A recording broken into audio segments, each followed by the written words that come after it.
Howdy, Immortalium here, and today I'm going to be reviewing Captain Ken from Osamu Tezuka. Now, just before I start reviewing this, I gotta point out, if you know me at all, you know I'm a big fan of Osamu Tezuka.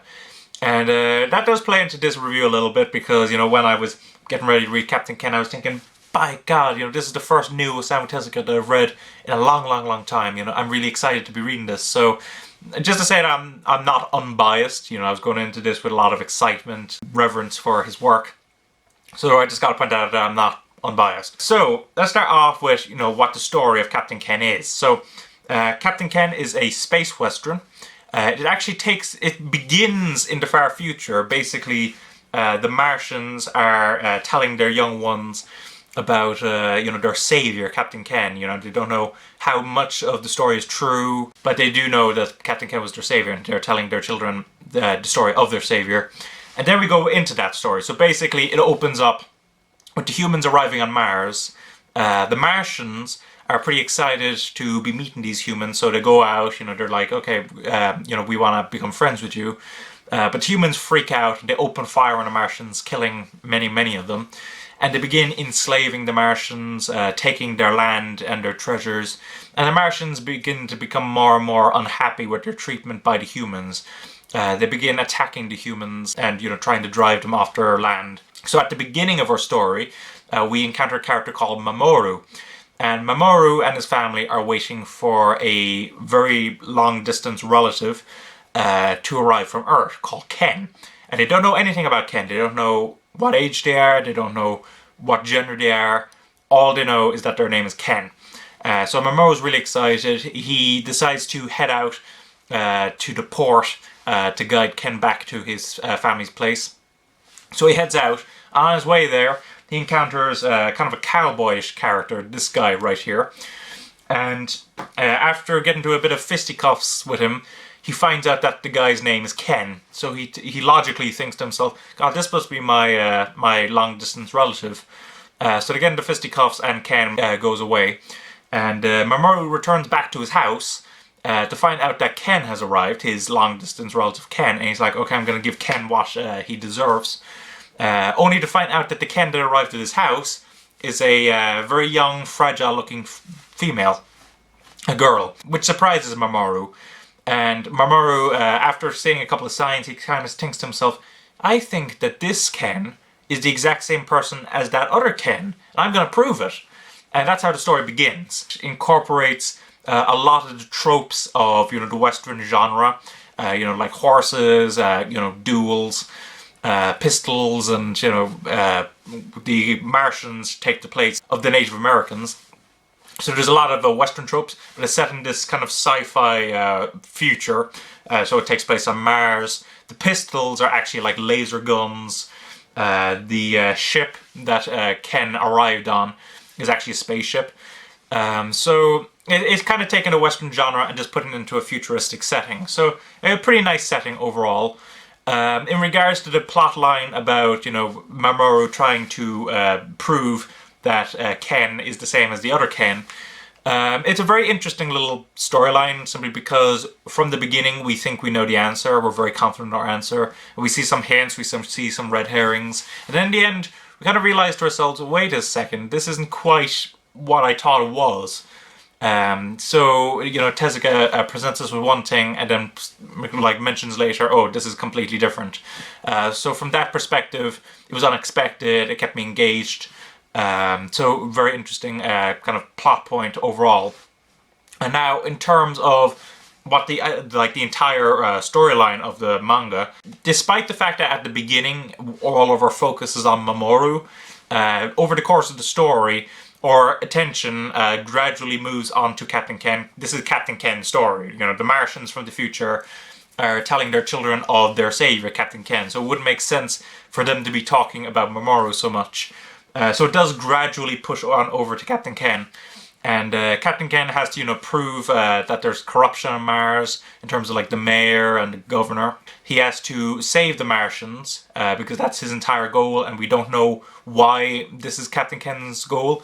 He doesn't want to kill any Martians. He wants to make sure that the Martians get along well with the humans, but the Martians have a lot of hatred of the humans, understandably, because the humans, enslaved them, took away their land. We do find out I did find out a very interesting plot points. The whole comparing the Martians to the American natives was a bit on the nose, I thought. In that they're almost culturally identical to Native Americans. Now, to be fair, Tezuka wouldn't have been exposed too much to the Western genre in general. He would have just been, watching the Western movies that were coming out in the Japanese cinemas at the time from America. And he would have been, basing a lot of, like the style and the, like the Martians in particular, from those films. So they are a little on the nose and a little kind of, I could say, cliche, but they do serve their purpose as an allegory. Now, in regards to the ending of the manga, it is actually a sadder ending than I was expecting. I don't know why exactly, but I was going into this expecting that the ending would be, generally positive. But by the time I got to the ending, it turned out to be a bit more negative than I was expecting. So that surprised me. I was still satisfied with the ending, although there was a certain aspect which I'll touch on in a moment in regards to a certain character that I wasn't too pleased with the ending. But in general, I liked the ending. So overall, the story, I liked the story. It was a little on the nose in terms of, a Western setting in the future. But I thought the story itself was engaging enough, and it had definitely several interesting ideas to discuss. Now, in regards to characters, let's start off with the character of Captain Ken. For the majority of this story, Captain Ken is a mystery. We don't know who he is, and his goal of stopping war between the Martians and the humans, and not allowing himself to kill any Martians in this goal. We don't know why, in general, that he has this this goal and what he'll get out of it. Not until much later in the manga, when we actually find out about his backstory. I do find him a very interesting title character. He definitely does serve his purpose very well, and overall he's a very likable and charming protagonist, even if he is a bit pushy in terms of his, his goals. Mamoru is a very different type of character to Captain Ken. Mamoru has grown up on Mars, he's seen what the Martians can do, and even though he does want to stop the war between the Martians and the humans, he's a bit more hostile to Martians in general. Occasionally he'll be, kind of shocked by what the humans are doing. Like, for example, there's a bit where they tie Martians up to a pole, and the humans ride around on horseback trying to shoot the Martians, which really freaked him out. But in general, he's a bit more, I wouldn't say bloodthirsty, but he's a bit more bigoted, I guess you could say, than Captain Ken is. But over the course of the story, we do see him develop into a more tolerant person. He begins to realize why the Martians are like this, and that the humans themselves aren't necessarily the good guys. That's not to say that the humans are overall bad guys, just that there are many people involved in the human side of things that are actually bad, and that he decides that he needs to be able to help reform their ways. So over the course of the story, we do see a very nice character arc on the side of Mamoru. Now, the other main character is Ken, the female Ken, which I won't mention whether or not that Ken is the same as Captain Ken. Maybe, maybe not. I don't know. You'll just have to read this in order to find out. But in terms of her, she is a bit kind of damsel in distress in general, which I wasn't too keen on. She's not that strong a character. She's kind of normalish Tezuka female character. Tezuka himself wasn't exactly a feminist. He wasn't as sexist as many of his peers at the time, but he wasn't exactly a feminist. And this Ken does show how, Tezuka's kind of thought patterns on young females, damsels in distress, was. She's not that interesting a character. She's more of a plot point than anything else, in particular later in the story. So I was a bit disappointed on her part. So overall, those are the characters. In general, the characters were good. I wasn't too pleased with her, but I was pleased with them, like the two guys. So whether or not you want to interpret that as me liking the one character, just not liking the two sides of the one character, you can interpret it however you want. So overall, good story, good characters, nothing exceptional. In terms of artwork, this is one of the earlier Tezuka mangas that I have. This was actually done around the beginning of the 1960s, and so Tezuka hasn't incorporated that more realistic looking artwork. He is still on the side of the very squashed looking characters, very Disney-esque. Now that's not to say that they don't have their charms. I mean, I look at this page and I'm thinking to myself, God, this is really nice classic Tezuka looks. Another thing I should point out is that the panel arrangement isn't exactly that special. But one thing that I did notice, which Tezuka is very keen on in this manga, is actually having characters come out of the panel. So for example, if you take a look at her, you'll notice that she's actually above the panel there, and that gives the manga artwork a very nice sense of depth and a very nice sense of three-dimensionality. Another scene which shows that off is this page here, where we see his foot actually going off there. So in terms of the actual artwork, it's nothing overly special in terms of what Tezuka would later do. He definitely did become a better artist as time went on.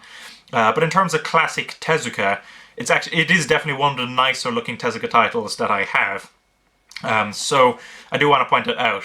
Yeah, and even though the panel arrangement isn't as dynamic as he would later become, it has a very nice charm to it, particularly in the way that Tezuka is able to move the characters beyond the panel. So I do recommend that as an artistic work. Now, in terms of Digital Manga Publishing's treatment of this, this was funded with Kickstarter, I should point out, first of all. And, it's a pretty decent release. First of all, it is bigger than the standard size tankobon. If I get out my trusty Yotsuba, it is this size. So it does allow the artwork to breathe very nicely. We get to see all the little levels of detail and everything. So very nice trim size overall. I do believe that this is going to be the standard size for all Tezuka titles that Digital Manga release. In terms of the translation, it was a bit more formal than I was expecting. When I was going in knowing the Western setting, I was expecting a bit more of a Western slant. But Tezuka, I guess, decided to do a more formal speaking pattern, which Digital Manga have preserved in their translation. I guess that makes sense. They'd be a bit more formal in the future than they would be back in the 1700s. But it did catch me off guard. It grew on me, though, I will say, after a while. The one thing that kind of did annoy me on how Digital handled the translation is that, excluding one typo, which, considering over 400 pages of manga, one typo isn't that bad, is that, okay, so the male Captain Ken is spelled K-E-N, but the female Captain Ken is spelled K-E-N-N, but occasionally they actually mix up the names.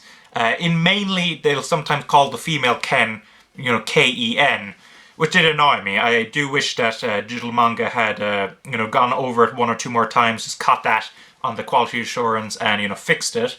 It's certainly a much better translation, I should point out, than their treatment of Triton, which was full of, typos and errors.